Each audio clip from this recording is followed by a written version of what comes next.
श्री गणेश गीता, 5वां अध्याय, योग वृत्ति की प्रशंसा। श्री गणेश जी बोले, हे राजन, जो श्रुति और स्मृति में कहे हुए कर्मों को फल की इच्छा न करके करता है, वह योगी कर्म का त्याग करने वाले योगियों से श्रेष्ठ है। हे महाभुज, मेरे मत से योग प्राप्ति के निमित्त कर्म ही कारण है। योग सिद्धि की सिद्धि के निमित्त सम और दम ही कारण है। इंद्रियों के विषयों का संकल्प कर कर्म करने वाला अपना शत्रु होता है, और जो इनकी इच्छा न कर कर्म करता है, वही योगी सिद्धि को प्राप्त होता है। एकमात्र आत्मा ही आत्मा का मित्र और शत्रु है। यही ज्ञान होने से उद्धार करता है और यही अज्ञान होने से बंधन में डालता है, दूसरा कोई नहीं। मान अपमान, सुख दुख, बंधु साधु, मित्र अमित्र, उदासीन द्वेषी, मिट्टी के ढेले और स्वर्ण इत्यादि में समान बुद्धि रखने वाला जितेंद्रिय विज्ञानी जितात्मा सदा योग का अभ्यास करता रहे, जब तक कि उसको योग की सिद्धि न हो जाए। जो संतप्त हो, शांत हो, व्याकुल, क्षुधित अथवा व्यग्रचित्त हो, वह योगाभ्यास न करे। अति शीतकाल अथवा अति उष्ण काल, अग्नि, वायु और जल की अधिकता वाले देश में जिस स्थान में ध्वनि अधिक हो, जो टूटा फूटा हो, गोष्ठ अग्नि के निकट, जल के निकट, कूप के निकट, शमशान, नदी, दीवार के निकट, तथा जहाँ शुष्क पर्ण का शब्द सुनाई पड़ता हो, चैत्य वृक्ष के नीचे, वल्मीक अर्थात बाम्बी वाले स्थान में और पिशाचादि के युक्त स्थान में योग ध्यान परायण योगी योगाभ्यास न करे। समृद्धि का लोप होना, मूंगापन, बधिरता, मंदता, ज्वर, जड़ता, ये सब दोष अज्ञान से योगी को होते हैं। योगाभ्यासी को ये सब दोषपूर्ण स्थान त्याग देने चाहिए। ऐसा न करने से अवश्य समृद्धि लोप आदि दोष होते हैं। अतः उपयुक्त स्थानों में योग साधन न करें।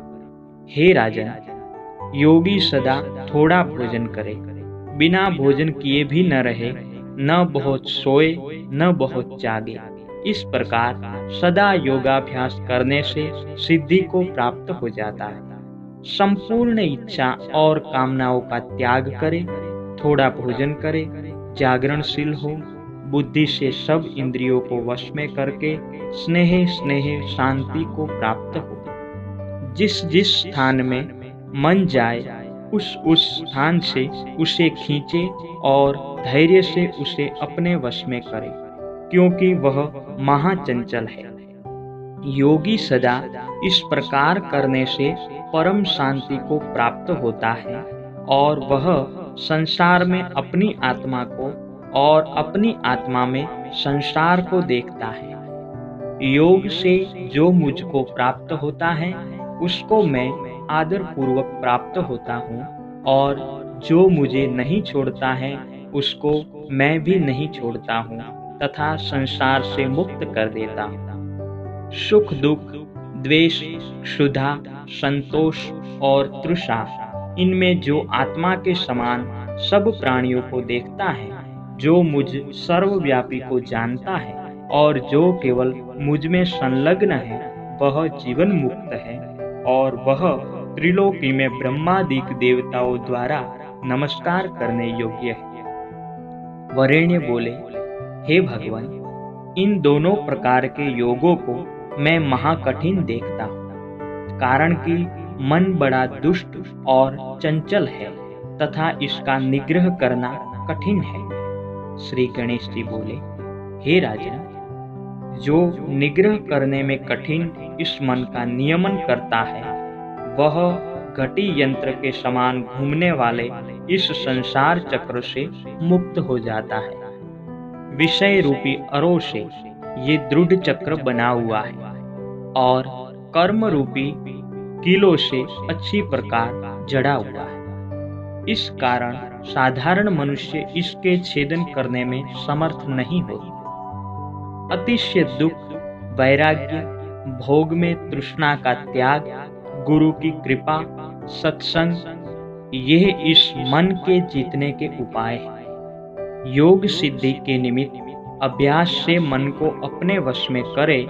हे वरेण्य, बिना मन के जीते योग महाकठिन है। वरेण्य बोले, हे भगवान, योग भ्रष्ट को किस लोक की प्राप्ति होती है, उसकी क्या गति होती है और क्या फल होता है?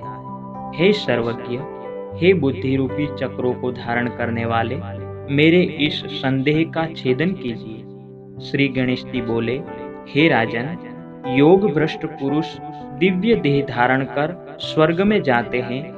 वहां उत्तम सुख भोग कर पुनः शुद्ध योगियों के कुल में जन्म लेते हैं और फिर पूर्व जन्मों के संस्कार से यह योगी होता है। कोई भी पुण्य कर्म करने वाला नरक को नहीं जाता। हे राजन, ज्ञान निष्ठा से, तप की निष्ठा से अथवा कर्म निष्ठा से जो मुझ में भक्ति करता है वह अत्यंत श्रेष्ठ योगी है। इति श्री गणेश पुराणे गजानन वर्णे संवादे गणेश गीतायां योग वृत्ति प्रशंसन नाम पंचमो अध्याय।